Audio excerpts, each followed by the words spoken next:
One of the strangest things about adult money is that people rarely ruin their finances with one obviously terrible decision. It would almost be easier if they did. At least then the story would make sense. You bought the ridiculous car. You took the awful loan. You gambled on something stupid. You lit a pile of money on fire in a way that would be easy to identify later. But that is not how it usually happens. What usually happens is much quieter. The apartment was only a little nicer. The grocery store was only a little more convenient. The phone plan was only a little better. The dinners were only once or twice a week. The subscriptions were all small. The travel was occasional. The furniture was financed, but not by much. The delivery orders were not constant. The rideshares were just when it was easier. The gifts, upgrades, little conveniences, and why not decisions all looked reasonable by themselves. Then one day you look at your income, look at your actual financial position, and feel this weird form of confusion. Because on paper, you should be doing better than this. Nothing in your life looks insane, but the result still looks weak. That is what I want to talk about today. Nick here, and this is one of the most common money patterns in adult life. It is not one giant mistake. It is what happens when your financial life gets built out of dozens of separate decisions that all passed their own small test, but never got judged as a group. Each one felt manageable. Each one felt justified. Each one seemed too minor to matter that much. And then together, they quietly build a life that is far more expensive than it feels from the inside. Why this is so hard to notice while it's happening? The reason this trap works is simple. People evaluate most purchases one at a time. Can I afford this dinner? Can I afford this upgrade? Can I afford this extra $100 in rent? Can I afford the nicer version? Can I afford this weekend? Can I afford this monthly charge? That sounds normal. It is how almost everyone thinks. The problem is that can I afford this one thing is a terrible question if your financial life is being shaped by 50 things at once. Because the answer is often yes. Yes, you can afford the better apartment. Yes, you can afford the upgraded phone. Yes, you can afford the extra streaming service, the meal out, the little convenience, the storage unit, the gym you barely use but still feel morally attached to, and the handful of monthly charges that somehow became part of your personality. Each one passes on its own. The failure happens collectively. That is the split decision trap. Your money is not being decided in one place. It is being decided in fragments. The fragments all feel harmless. The total becomes expensive. And because the total was never presented to you as one clean choice, it never triggers the emotional resistance that one big number would have caused. A normal life can get expensive in very boring ways. Let's build a normal month. Not a luxury month. Not a wildly irresponsible month. Just a month that looks familiar to a lot of adults trying to keep life together without feeling like they live in punishment. Rent is a little higher because the cheaper place felt depressing and farther from everything. Groceries are a little higher because the easier store is nearby and life is already busy enough. Transportation costs are a little higher because the car is nicer, the insurance is higher, and parking somehow became part of adulthood. Food spending is a little higher because work drains you and not every meal is going to emerge from your kitchen like this is a cooking documentary. The social spending is a little higher because birthdays, dinners, trips, and we should do something did not stop just because you were trying to be a grown-up. The bills are a little higher because good internet, extra storage, subscriptions, and digital services all seem tiny until they start behaving like a union. The convenience spending is a little higher because being tired is expensive. Nothing here looks outrageous. That is the whole issue. When people say, I don't even do anything crazy, so where is my money going? The answer is often into the accumulated cost of many perfectly defensible decisions that were never evaluated as one system. The math of 50 harmless choices. Let's say someone has the following, not a big deal upgrades and habits. An apartment that costs $250 more than the stricter option. A car and insurance setup that costs $220 more than a simpler version. Convenience food and delivery that add $180 a month over a more organized baseline. Subscriptions, apps, software, and small digital charges that total $95. Social spending that runs $250 more than they mentally account for because dinners and gifts feel like life, not budgeting. A handful of convenience purchases, ride shares, late fees, and random leakage that total another $130. That is $1,125 a month. Now, none of those categories are shocking by themselves. That is why people defend all of them.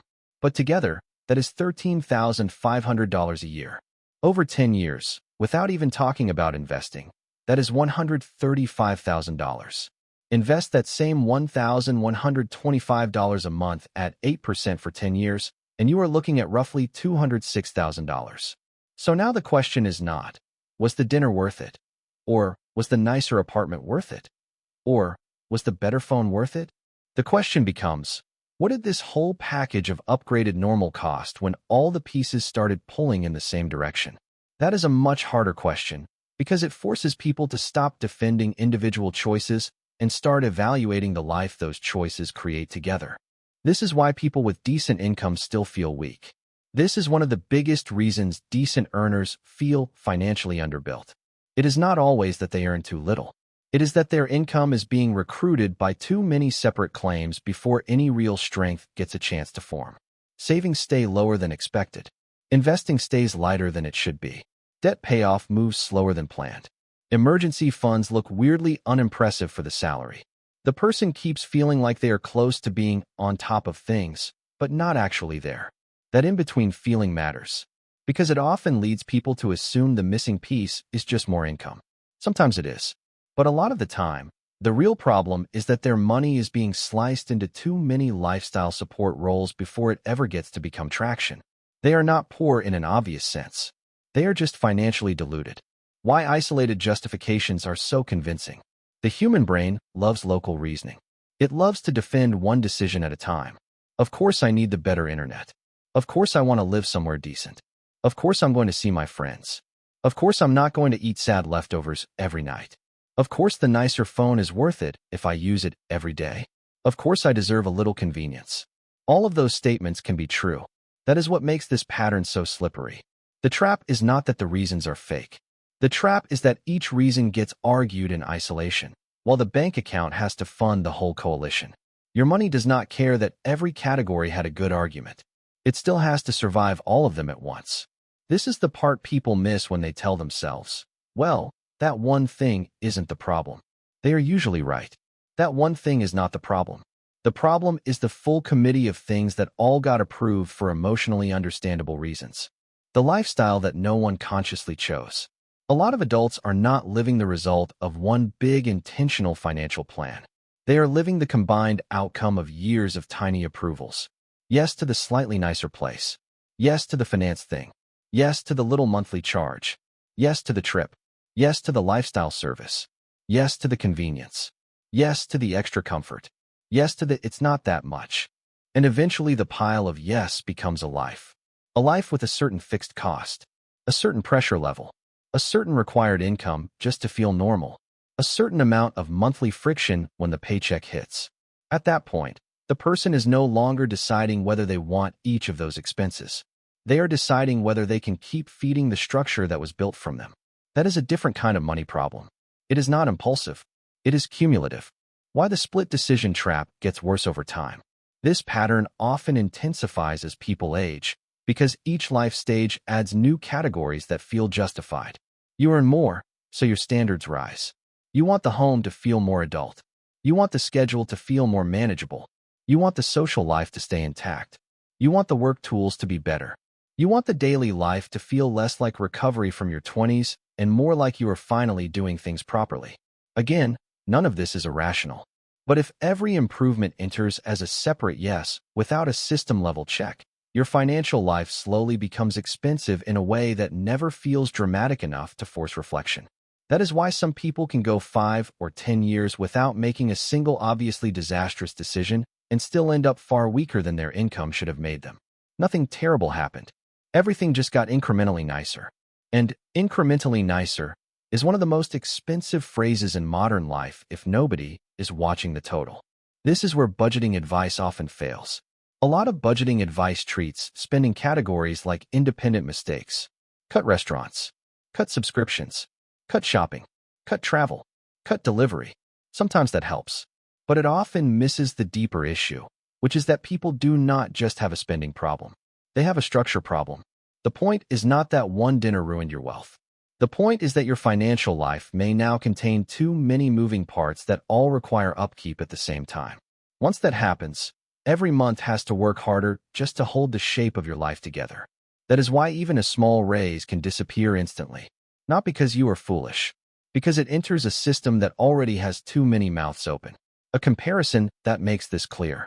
Imagine two people making the same income. Person A keeps their life relatively simple. Not joyless, not austere, just selective. Fewer recurring charges, lower fixed obligations, more skepticism toward little upgrades that quietly become permanent. Person B lets life evolve through a series of individually reasonable upgrades. Better place, better car, better services, better routine, more convenience, more polished defaults. From the outside, Person B may look more established. From the inside, Person A often has more real power, more ability to invest, more ability to absorb a bad month, more room to say no, more freedom to change jobs, more resilience when life gets weird. Same income, different architecture. That is what this all comes down to. A lot of money problems are architecture problems, not because the person lacks discipline, but because they never force themselves to stop evaluating their life as separate expenses and start evaluating it as a machine. What stronger people do differently? The financially stronger person is not necessarily the one who deprives themselves hardest. A lot of the time, they are just much more suspicious of fragmented affordability.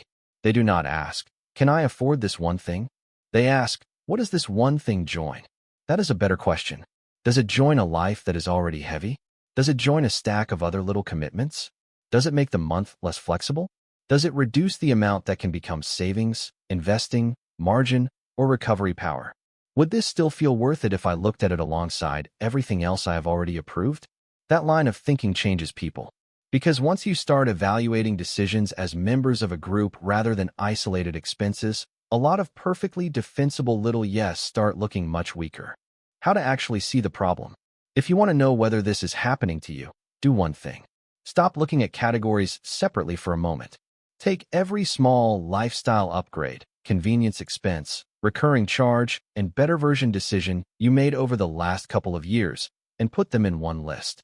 Do not moralize them. Just total them. The better rent, the nicer car, the financed phone, the subscriptions, the apps, the random paid conveniences, the social baseline, the food convenience, the services you barely think about anymore. Now ask one question. If I had to choose this entire package all at once today, knowing the total cost, would I still build this exact life? That question is brutal.